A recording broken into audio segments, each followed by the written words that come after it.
Now, the builders of the healthcare.gov website were under fire today when they appeared before the House Energy and Commerce Committee.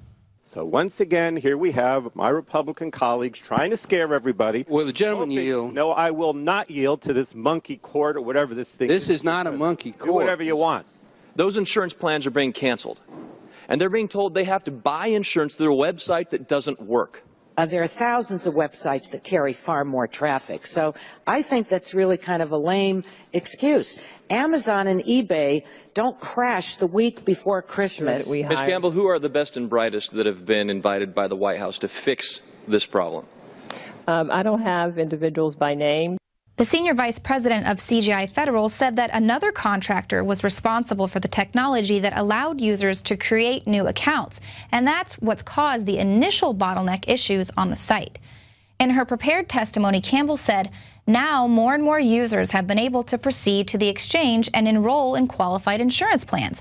However, the increased number of transactions in the exchange have caused system performance issues, such as slow response times or data assurance issues, and now those need to be addressed through tuning, optimization, and application improvements. Now, the White House won't release the actual number of people who've been able to sign up through the exchanges, but we know it is well under the 7 million people they needed to sign up in order to make Obamacare work. So weren't they ready for an influx of online traffic? But that is not all we learned at today's hearing. So in less than 2 weeks, you're telling me that you are constantly changing code, you're introducing new code. You can't quite tell me how that's secure. In any system that I have ever seen, 2 months for a functionality test is not appropriate, let alone a security check on this information. I am more nervous today than I was when I got here. I am shocked that on August 30th you get an independent check that says the system is fine, and you have introduced new code to that system probably daily, probably in the terms of hundreds of thousands of lines, at least tens of thousands of lines of new code, which creates new vulnerabilities in the system. And you don't even know the answer if these things are end-to-end security tested, number one. And number two, you're not even sure if it's in your piece is end-to-end ongoing security tested. I have to tell you, Mr. Chairman, this is a significant event. And you don't have to like Obamacare. You can hate it. You can love it. You can't wait to get in it. You cannot expose this much information with this low threshold of security in a day when there is 1.5 million people ripped off every day in cybersecurity. Clearly, CGI has no comprehension of internet security. They should just hire some people over at the NSA because they know all about internet security and how to breach it. We don't hold data on U.S. citizens. I think one of the things from my perspective that is grossly misreported is everybody says you're going to grab all the emails and you're going to stick them down, all the U.S. emails, and put them down in some place in the United States.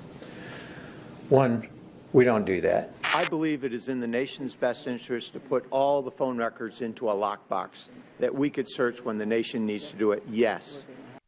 Man, that guy should just wish for a pot of gold because he just speaks things into existence. This story is breaking on Infowars.com.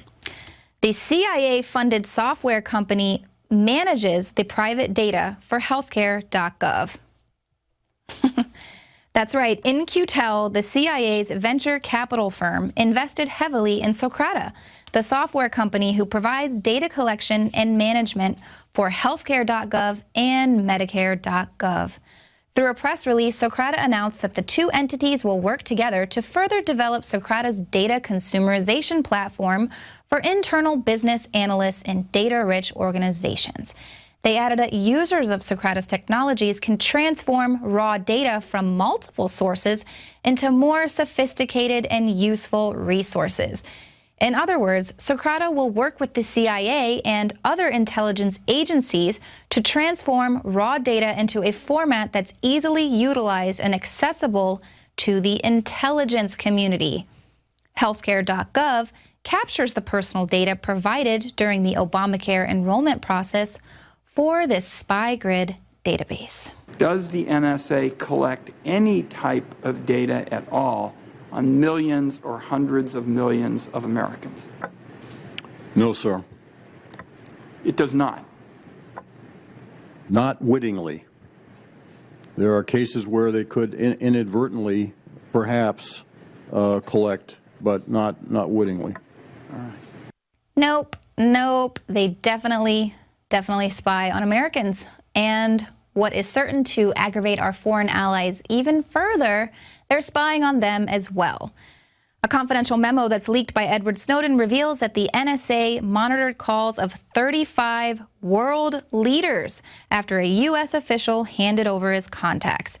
The NSA encourages senior officials in its customer departments, such as the White House, the state, and the Pentagon, to share their Rolodexes, so the agency can add the phone numbers of leading foreign politicians to their surveillance systems. Well, in response to all the spying and the blatant lying by the NSA, the BRICS countries are just going to build their own internet. Brazil is set to finalize a 34,000-kilometer undersea fiber optic cable by 2015 that will run from Russia to Brazil via China, India, and Cape Town, South Africa. The project will create a network free of U.S. eavesdropping. However, some privacy experts fear that this will do little to stop the NSA, given that it has tapped undersea cables since the Cold War era. Well, the BRICS countries aren't the only ones that are distancing themselves from U.S. hegemony. Saudi Arabia is also threatening to shift away from the U.S. Now, Reuters reported that it was over perceived inaction with Syria and recent U.S. overtures to Iran. But another article from Washington's blog suggests a different reason. China just dethroned the U.S. as the world's largest importer of oil, importing 6.3 million barrels per day, compared to the United States' 6.24 million. This trend is likely to continue, and this gap is likely to grow, according to the EIA's October short-term energy outlook. Well, of course, that's what happens when you ship all of the jobs overseas. We have no need for oil consumption here because we have no industry to consume it. But never fear, the U.S. government is going to take care of all of us when there's no more jobs left for Americans. Actually, the plan is to just get everybody on welfare so that we can be totally dependent on Big Daddy Gov. And they're already moving to do this in federally funded schools. A school in Richmond, Virginia is following federal government instructions by telling parents that they need to have a doctor's note in order for their children to be allowed to bring packed lunches to school. The federal program's preschool initiative is funded primarily by the Head Start program, which is a Department of Health and Human Services scheme that provides education and nutritional support for children from low-income families.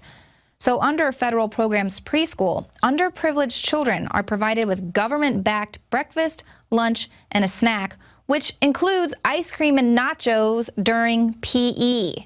So in order to say no to the school lunch offerings of hormones, GMOs, preservatives, and grease, students must have the permission of a professional in order to avoid junk food.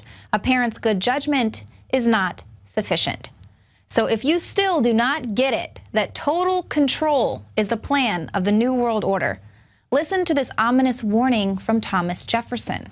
He says if people let government decide what foods they eat and what medicines they take, their bodies will soon be in as sorry a state as are the souls of those who live under tyranny.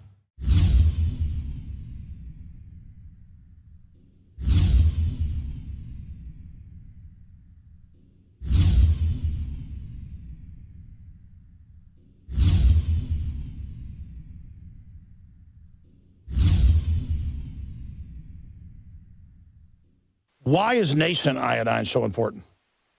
Nascent iodine is so important because it goes directly to the thyroid. It's not bonded to a salt, which means it doesn't have to be broken down, and it's the most usable form. It's what the body uses. It's what the body is designed to use. If you have low energy levels, if you have pains, if you have thyroid problems, if you don't feel up to par, well, they've proven now that the fluoride and a lack of iodine causes a decreased IQ because you have all this stuff that builds up inside your system and builds up and builds up.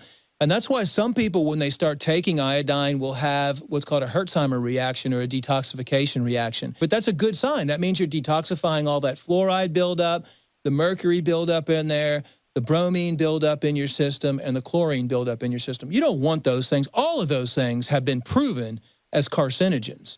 That's one of the reasons prostate cancer is on the rise, too, is because prostate takes up iodine, and the men that are lacking iodine causes the prostate to become cystic and causes the prostate to swell and eventually leads to prostate cancer. There's been an extreme rise in polycystic ovarian disease, PCOS, with women, fibrocystic breast disease, because iodine is stored in the breast tissue, the ovaries, the prostate glands in men. It's utilized by every single cell in the body. Why does this almost taste good compared to other iodine that tastes horrible? That's because it's real iodine atomic form. We wanted something that's going to go straight into the bloodstream and straight into the thyroid gland. We wanted to put it in a vegetable glycerin base. That's a USP kosher certified vegetable glycerin base. And that product is not tested on animals.